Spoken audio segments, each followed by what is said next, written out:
Welcome, welcome, welcome. Super excited for you to join me on this presentation today. Thank you for joining. So this presentation is called How to Scale to Millions with VAs, and it comes from my background of 12 years of building my business, scaling it, and eventually having a successful exit. So we'll walk through the A to Z of how to build your VA team. And this presentation is presented by our company, outsourcerecruiter.com, which helps place incredible talent from the Philippines for your company. So let's jump into it. Okay, so today's agenda is going to cover 5 main parts. So the first is, why do you even want to outsource? And understanding which models of outsourcing exist and what works for you. Number 2 is, how do VAs actually fit within your team?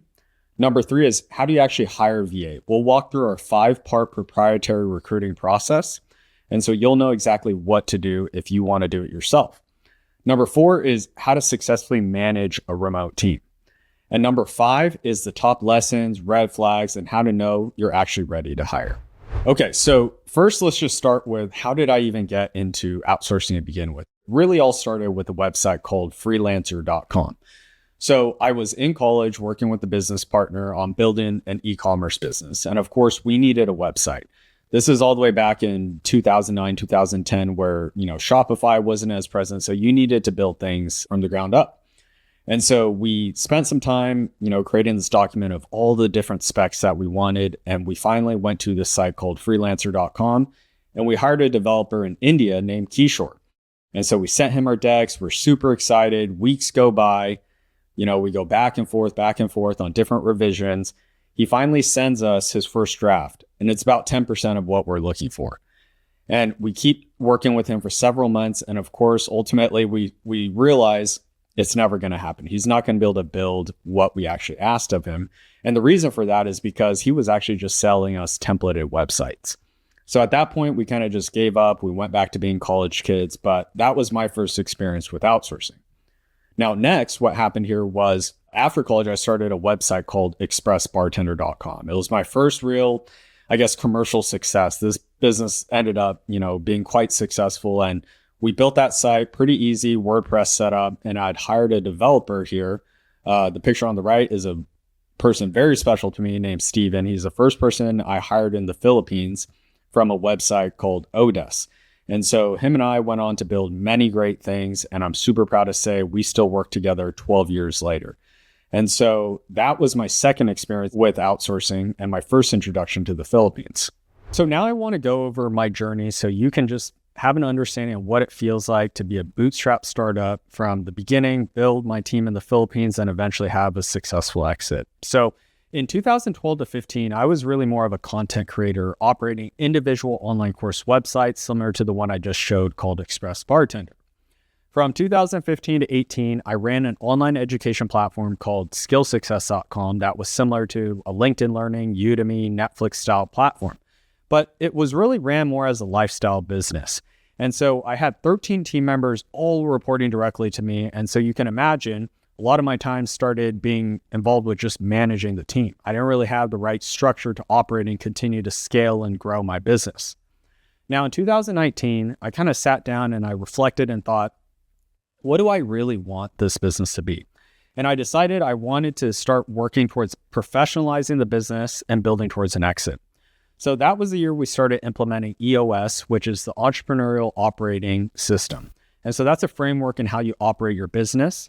And we were able to scale the team to 40 people in the Philippines. And I only had one direct report at that point. And so the business was doing super well in 2022. It grew by 20% top line revenue. I had the freedom to go on a 14-week honeymoon with my wife and ultimately had a successful exit in February of 2024.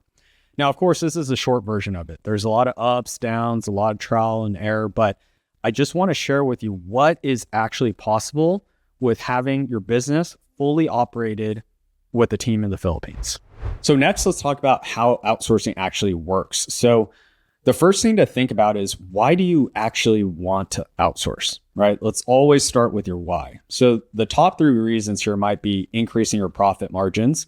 It might be decreasing your overhead. It might be increasing your operational efficiency or effectiveness.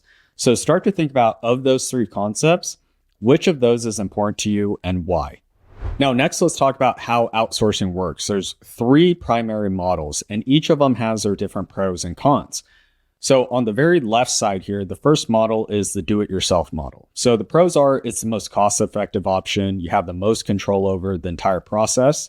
But some of the cons are it's time-consuming. It's also difficult if you don't have a proven recruiting process, and it's burdensome if you don't have someone administrating.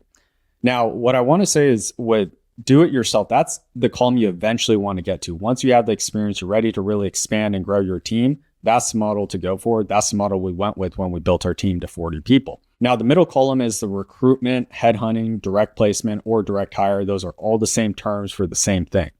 So the pros here are it increases your speed and your certainty of success. There's no markup on team compensation. You have more control of how you want to build a core team under your company culture. You learn how to manage and build an internal team effectively through somebody else's already proven process. But the cons are you're still responsible for HR admin duties like time tracking, payroll, etc. So how a recruitment company makes money is they typically charge a percent of the annual salary. And currently 25 to 35% is market right now. So for example, if they find you a hire that makes $10,000 a year, they'll charge you a fee of $2,500 to $3,500. And it's a one-time fee. There's no markup on additional compensation. Now, the third part is staffing. So with staffing, the pros are it increases your speed and certainty of success. You start to offload your HR admin duties. Some of the cons, though, are it's, of course, the most costly option of the three. The team members are technically working for the staffing company and not your team members, which has its pros and cons, right? The cons of that are, sometimes they're not as integrated into your company culture, but some of the pros are there's always going to be somebody in that seat. So how staffing companies make money is they charge a spread between what they pay the worker and what they charge you. There also may be additional one-time fees such as onboarding, initial placement, different fees depending on the company. So you can see on the left side, you have the most control over your team with the DIY. On the right side with staffing, you have the least amount of control. On the left side, it's the most cost-effective, but it's the most work for you. On the right side, it's the least cost-effective, but it's also the least amount of work for you. And recruitment kind of sits somewhere in the middle. So if you don't have a lot of experience with building your outsourced team, I recommend you start working with either a recruitment or a staffing company.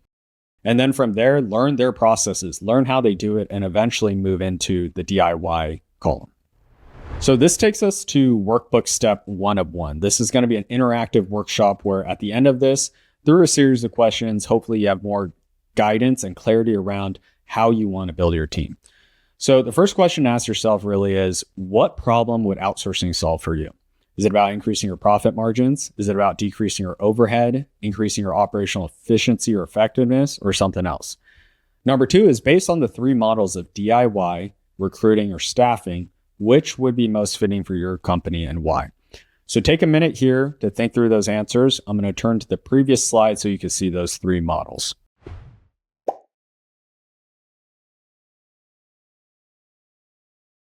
Okay, welcome back to the presentation. So the next part here is talking about what type of roles and what they actually cost. So most people think about hiring overseas as just virtual assistants. So the term virtual assistant is typically referred to somebody who just does a bunch of different general tasks. And most of these related to admin related. However, I want to open your eyes up to the possibility that there's a much larger spectrum of the different roles you can hire. And so, for example, with our old company, with about 40 people, we had people working in sales and marketing and business development, in technical development, in quality assurance, in customer support, operations, project management, accounting, bookkeeping, all sorts of different roles. And the entire company was ran in the Philippines. So let's talk about what type of roles and what they cost. So there's executive assistants, there's virtual assistants. So the main difference between a virtual assistant and an executive assistant is typically an executive assistant is someone working closely with the founder, the CEO, managing calendars, emails, things like that.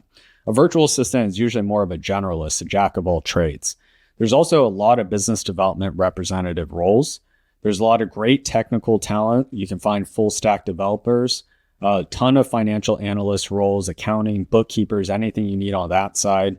There's tremendous amount of talent when it comes to designers and graphic design, video editors, a lot of marketing roles such as social media, SEO, paid ads, And of course, operational roles is where they really excel, which are customer service, operations managers, project managers.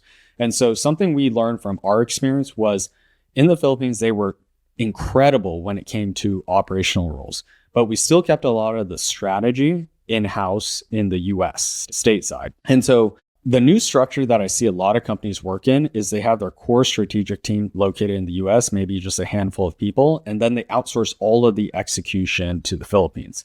And so I think that's a very cost-effective structure to be able to implement and execute your strategy. So we'll quickly now turn to workbook step 2 of 2. So the questions to ask yourself here is, what does your team look like now? What are the gaps that could be filled by a VA? What current roles could be replaced by a VA? What budget do you have to allocate to building a VA team?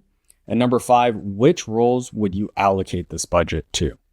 So number 2 and number 3 are probably some of the most important questions on this page. And the first reason is you may have a role that you want to fill, but you can't necessarily afford in the US. So it's a great opportunity to fulfill that role with a VA overseas. And number 3, in terms of improving profitability, are there any current roles that could be replaced by VA? And that goes directly into your bottom line. So take a moment here, think through your answers to this question, and we'll continue with the presentation.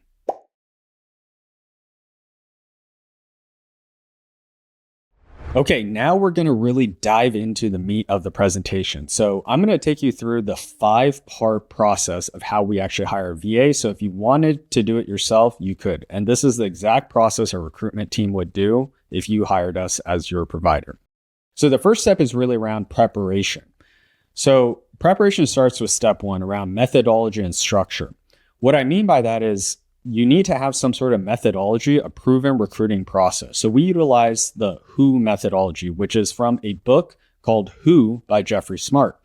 And there's a series of interviews and a series of recruiting processes that happen to give you the best chance to find the right candidate. Now, the second part when it comes to structure is around the EOS structure. How do you actually operate your business? Earlier, I referred to that as the entrepreneurial operating system. And so that's a framework in terms of how you actually operate your business.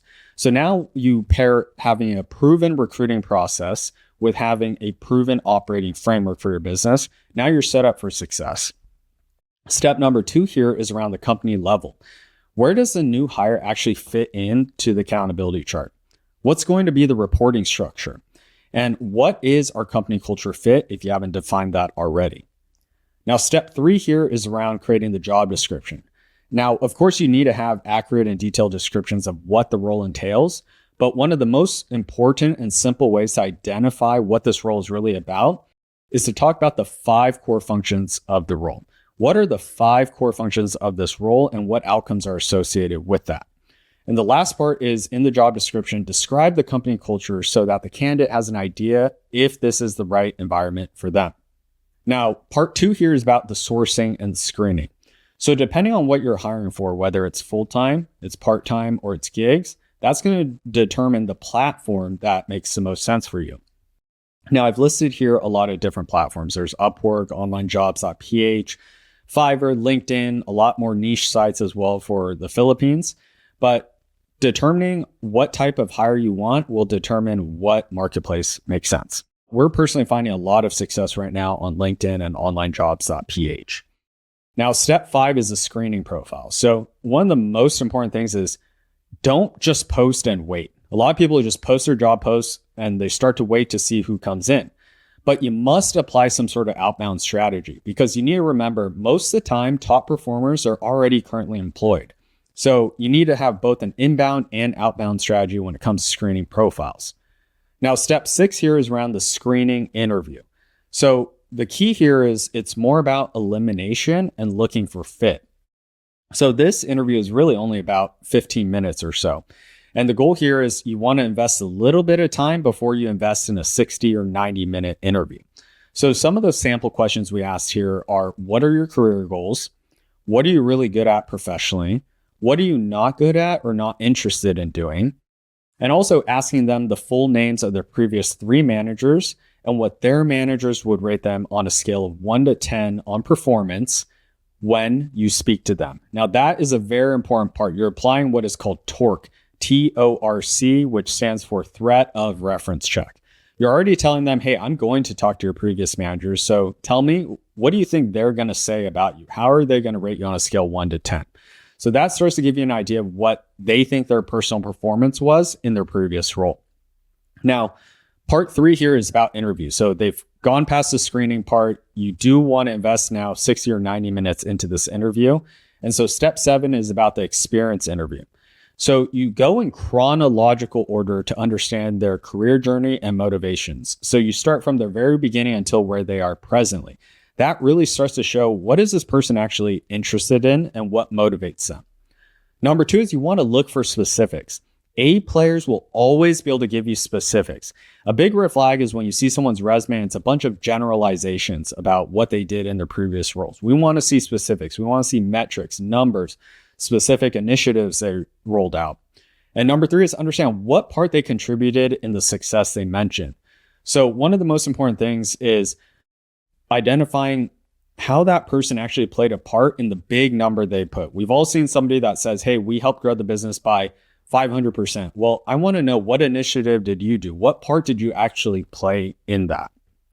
Now, step 8 here is around test projects and or technical assessment. So if it makes sense, such as it's a developer role, maybe you want to have them take some sort of coding assessment. If it's a bookkeeper role, maybe you want them to do a test project around setting up a chart of accounts or how to work around the P&L or statement of cash flows or balance sheet. Or if it's a designer, maybe it's more around a portfolio or a test project around creating a few different designs to make sure that there's a match. So when appropriate, implement some sort of test project or technical assessment. Now, number 9 here is you ask for 3 to 5 references. And we always say that 2 of them must be previous managers. And we don't put a lot of weight here because we know everyone's going to refer somebody that's going to say great things about them, right? But we use this as more of an elimination tool and to understand where they left off in their last roles. Now, part 4 is very important and don't overthink it. It's the decision part. So step 10 is make a decision. Remember that it is reversible, right? Hire slow, fire fast. We've all heard that saying, and you should apply that. At the same time, don't settle. If you're already not feeling great about that role, don't continue with it. It's probably not going to get better. A tip that we give to some people if they want to speed up the process of finding the right person is there might be an opportunity to hire 2 to 3 people for the same role for either a 30 or 60-day trial period and keep the top performer. Of course, be transparent if that's what you plan to do, and also be aware that that's going to increase your budget, right? If you're hiring multiple people for the same time period, but it increases the speed of you figuring out who is the right candidate for you. Now, part 5 here is the offer and the onboarding. So with the offer, you want to send a formal letter or email with the terms outlined. Know that almost everything is negotiable. Most people will put a higher asking rate than what they're happy with. So just know whatever you see on their profile, that asking rate is probably at the top of what they would be happy with. And there's probably some room for negotiation there. However, you also don't want to go too low because what you'll end up being is a placeholder job. If a person truly wants to make, a certain amount and you're less than that, they're always still in their mind going to be thinking about, how do I get that job that actually pays me what I want? Now, the next step, which is super important, often overlooked, is while sourcing, you need to put together some sort of 30, 60, 90-day onboarding plan for your new hire. Because if you bring somebody on and the transition is not good, it's going to be very hard for that person to be successful. Oftentimes you could bring the right person, you have the wrong onboarding, and it doesn't work out. Number 2 is during that 30, 60, 90-day onboarding plan, you want to identify the key milestones and outcomes. Because what are you really doing here? You're spending the first 90 days to understand, okay, I've done everything to vet to make sure this is the right person, but now I actually need to see this person in action. So what key milestones and outcomes would demonstrate to you that this person should remain in your company after those 90 days? And number 3 is A players, they want to do well, but they need to understand how they can do well, right? It's like placing a team member onto your team, but you don't show them, how do we win? What outcomes actually matter? What place do I actually need you to be in, right? So that's super important to have that onboarding part. Now let's turn to workbook step 3 of 5. So what areas of your recruitment process can use refinement? Is it around the job description? Is it around the candidate sourcing, screening profiles, the interview process, technical assessments, or reference checks? And number two is what can be optimized with your onboarding process now. So take a couple minutes, think through this, write your answers out, and we'll be right back.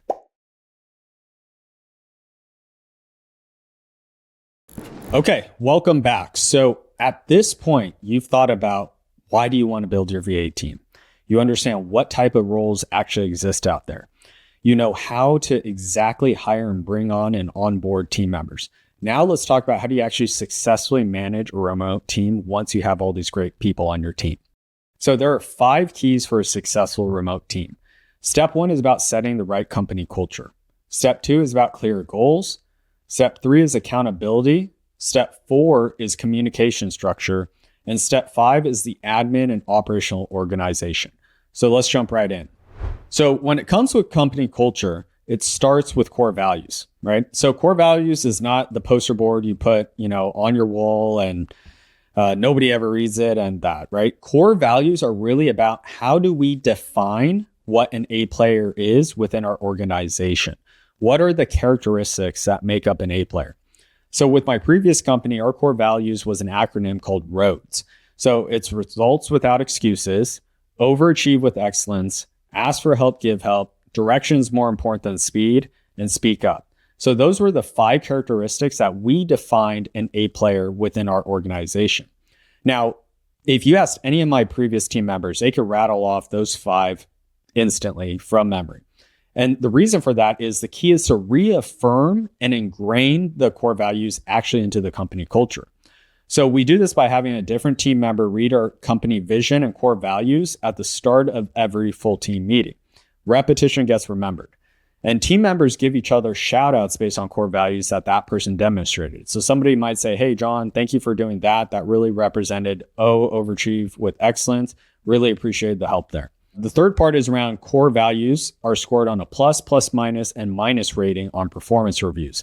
Now, that whole rating system is a EOS model you could look at separately, but it starts to affect their actual annual appraisal. So now we're bringing the financial incentives into place. And lastly is awards are given based on who represented the best core values. And so that usually was the biggest financial reward during our holiday party. So next, let's talk about clear goals. So having a clear annual vision that's communicated and embraced by the team. And one of the best ways to get that goal and vision embraced by the team is to co-create it. And you can really start by asking, what is your North Star? So in my previous business, skillsuccess.com, it was more of a Netflix style subscription business. So our North Star was all around getting more all access pass members. How many net new members are we adding? With this current business with Outsource Recruiter, it's all about successful placements. How many successful placements are we placing for our clients? And so once you identify what your North Star is, you start to create your annual vision around that. You break up your annual vision then into quarterly rocks and objectives. Quarterly rocks is, again, an EOS term. It's objectives, goals, swap out whatever word you want, but it's your quarterly initiatives. And think about, maybe 3 to 5 initiatives is a good start if you haven't done this before. And questions we have our managers ask themselves and our team overall is, when we're planning, why are we doing what we're doing? And what that means is, of all the possible things we could work on this quarter, why are we deciding that these are the initiatives we're going to work on? Number 2 is, what is a problem we're trying to solve?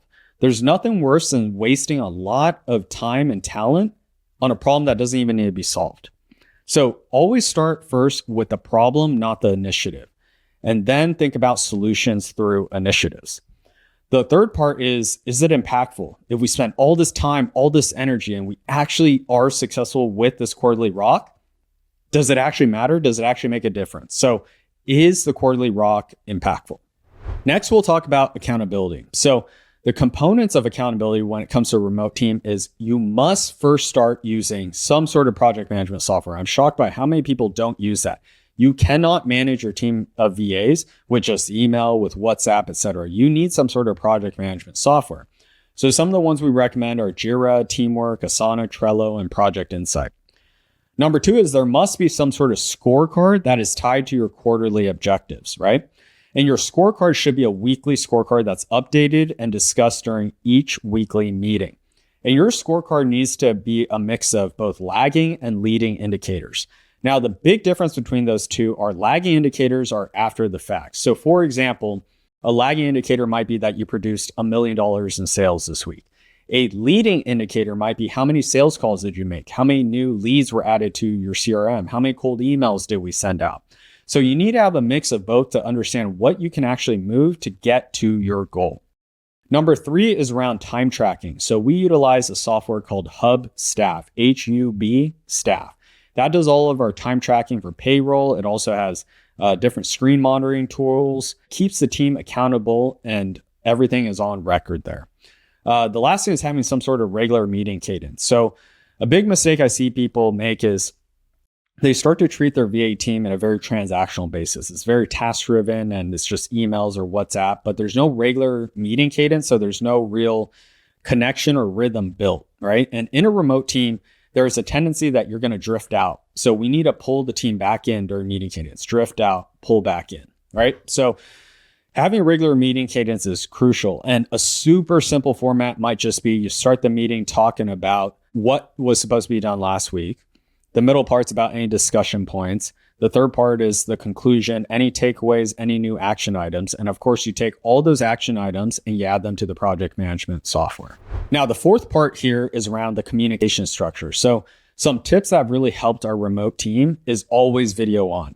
So the craziest thing is the first 4 years Steve and I worked together, it was all video off. He had his profile picture from college. I didn't have a profile picture. We never knew what each other looked like. And we built all these cool websites and businesses together. It wasn't until the first time we had an in-person annual retreat that we actually saw each other in person at the hotel lobby. So ever since then, we just always had video on, and it brings a whole different level of communication. It's just like, when you FaceTime somebody versus a phone call, the communication, the connection is totally different. Number 2 is you want to break down silos of communication. We all remember as a kid playing that, grapevine game where the message starts on one end and it goes through several, keeps getting passed on. It goes through several people. And at the end, the message is completely different. Well, that's what happens when your organization is remote and it has a lot of one-on-one communication. It creates a lot of miscommunication. And so what we do there is we utilize a software called Slack for all of our internal company chats. And we implement a 90-10 rule. So what that means is 90% of the communication should happen in channels, essentially group chats, and 10% should be DMs. Of course, there's a space where there's one-on-one conversations, but we want to limit that as much as possible. One thing we noticed too is when people started communicating more in channels, oftentimes people that you didn't think the information was relevant to actually is highly relevant to, or they chime in and bring in new conversations, but it just keeps the conversation open and transparent and everyone's kind of clued in. The fourth part is having cross-department meetings and collaborations during the quarterly rocks. One of the most important things you could do during a rocks planning is actually identifying what dependencies there are so people could budget and allocate their time. Now, the fifth part is around admin and operational organization. So something you want to think about when building your team in the Philippines is, do you want an in-person office or do you want it to be all remote, work from home, independent contractors? So we opted for the second option, all remote, work from home, independent contractors. That's just worked for us. Neither option is better. You just need to decide what makes the most sense for you. Now, of course, that really came up when I was thinking about selling the business, if that was going to be an issue.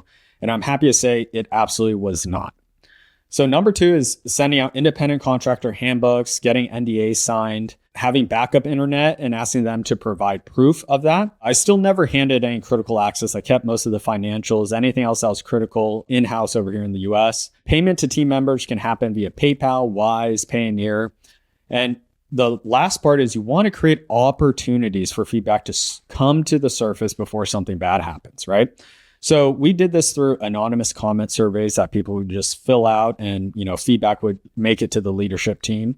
Number 2 is we did 360 feedbacks, we did that once a year, which is a tool where you can see what your managers thought of you, what your peers thought of you, what your direct reports thought of you. So it's multiple layers in the organization and it's all anonymous. Number 3 is one-on-one check-ins with HR. One thing I'll note is I've been working with team members in the Philippines for 12 years, but there is nothing like having an HR in the Philippines to truly have that bond and connection with the team. Lastly, we had bi-weekly surveys that everyone filled out that they rated their stress levels, their happiness levels, They talked about their challenges, their wins, what were they proud of accomplishing the past 2 weeks, what they hope to accomplish in the next 2 weeks. And so this gave us great feedback to be able to see different patterns. Is turnover about to happen, or is this project really firing up and exciting for the team? You can start to see those different trends. It was also a great opportunity to have our team members really have that dedicated time to journal and reflect on their work. Now, the bonus here is to have annual team retreats. So we started having these. Unfortunately, we stopped during COVID, but every time we had these, and we planned these usually around December, so we would do our annual planning in person, and it always brought the team closer, and it, was a great way to celebrate a great year and head into the new year with greater connection, greater collaboration, just, new energy. Now, let's turn to workbook step 4 of 5. So what are your company core values? Do you have clear annual and quarterly goals? What do you utilize to have greater accountability? And in what ways are you building connections amongst your team? And number 5, how can you improve communication with your team now? So take a couple minutes, answer these questions, and we'll be right back. Welcome back. So we're in the final stretch of this presentation. Thank you for watching up until this point. So now I'm going to share the top lessons from 12 years of working with VAs. So the first thing is, why the Philippines? So the Philippines have a great culture that is highly educated.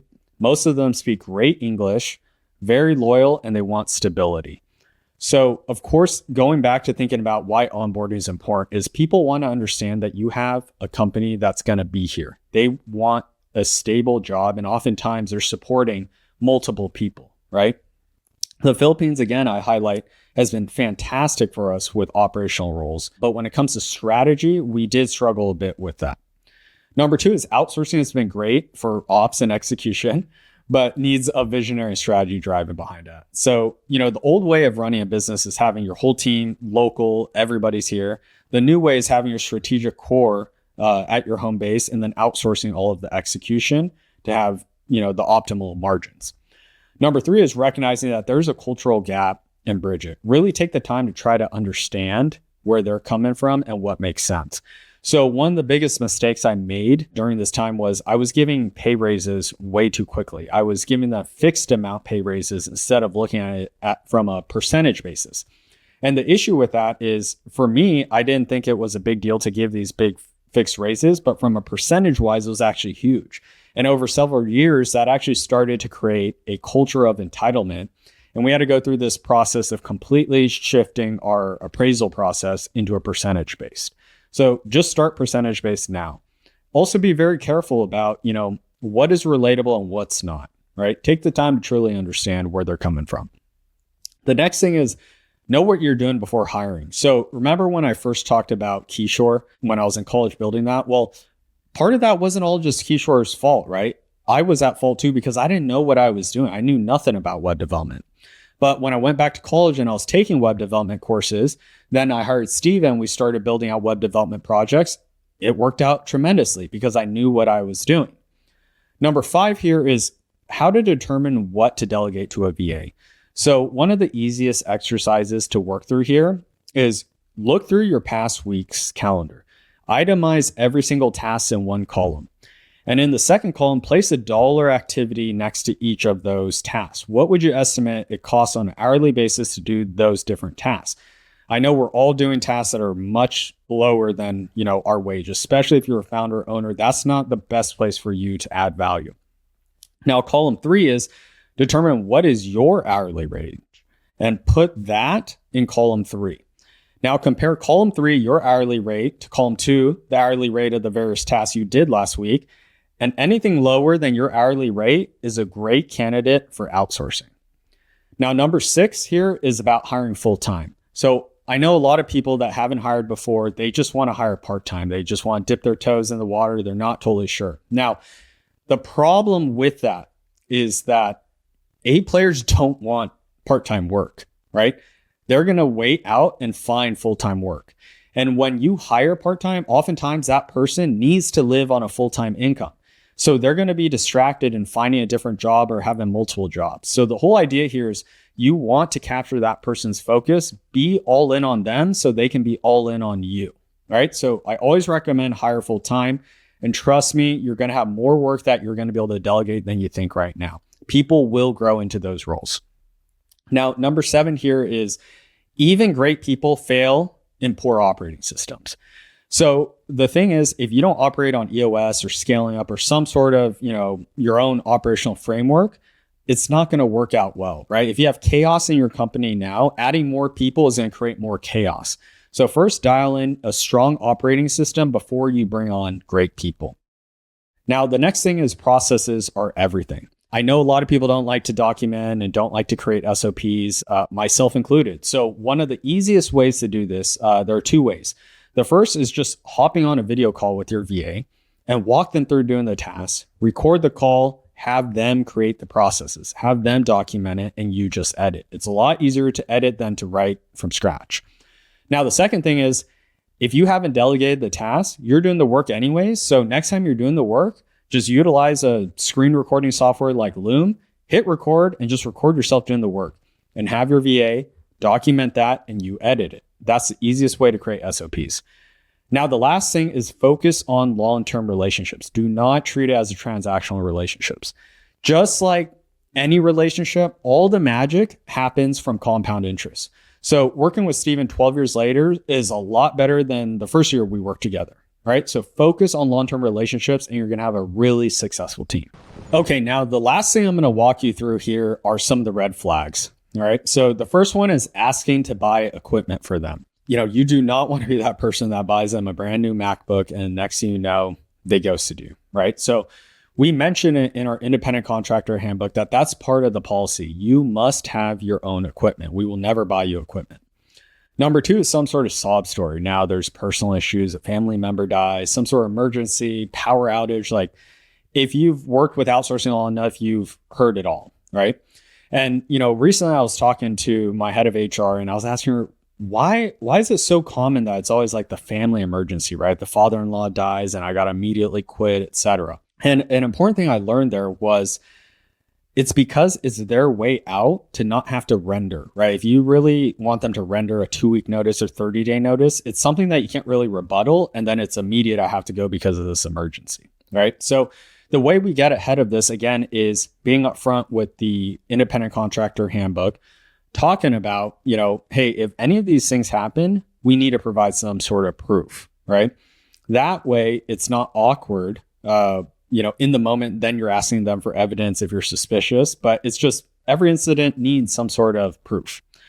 Number 3 is you start to see productivity dropping or delays. Now, what you're looking for here is inconsistencies. If the person has been, typically a good performer, now their productivity starts to drop or there's delays, like maybe they're getting distracted, maybe they're not interested in the work, or maybe they found multiple jobs and their focus is no longer with you. So you just want to look for inconsistencies there. Now, the 4th thing is constantly asking for raises. So from my personal experience, people that do this typically are not planning to stay here very long. They're job jumpers and they just keep wanting to trade up, right? Which is fine for them, but those aren't necessarily the people you want. Remember earlier I mentioned you want to focus on long-term relationships. The next thing is asking for payment advances due to some sort of sob story or other reason. Now, of course, if something crazy happens, it's true, all of that, like we're happy to help our team members. But this is, again, another one of those red flags where somebody might get a payment advance and just leave. So just be careful. You got to exercise judgment. Just be aware of that.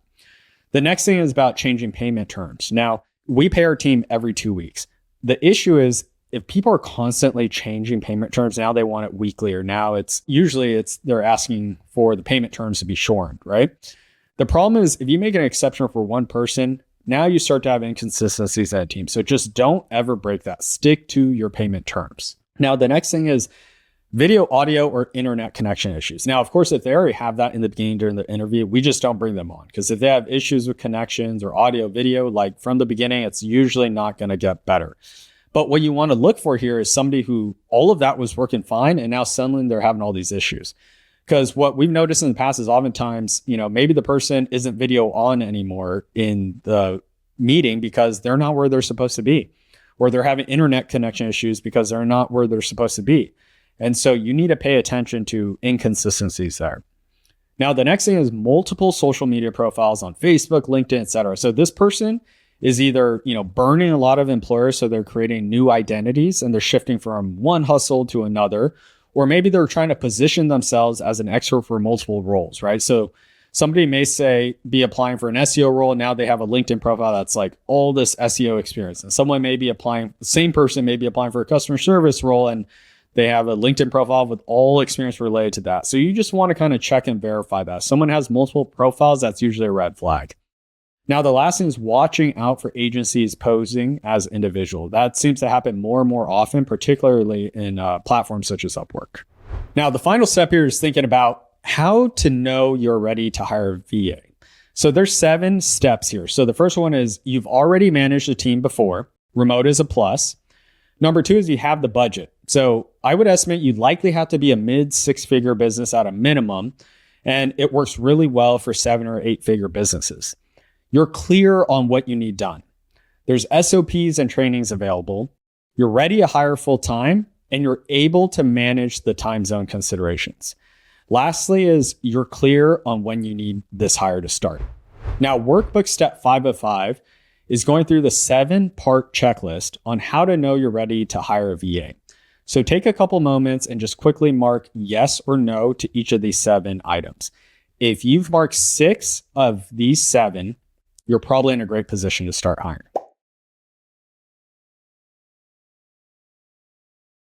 Thank you. If you've made it this far, I want to congratulate you on taking a major step in educating yourself in how to build a team of VAs in the Philippines. So I know when I first started this journey, it completely changed my business, completely changed my profits, and ultimately was a huge factor in me being able to finally exit and sell my business. So if my team can ever help you build your team in the Philippines, please don't ever hesitate to reach out. If you want to book a free discovery call with me, just click the link below and schedule now. Thank you very much.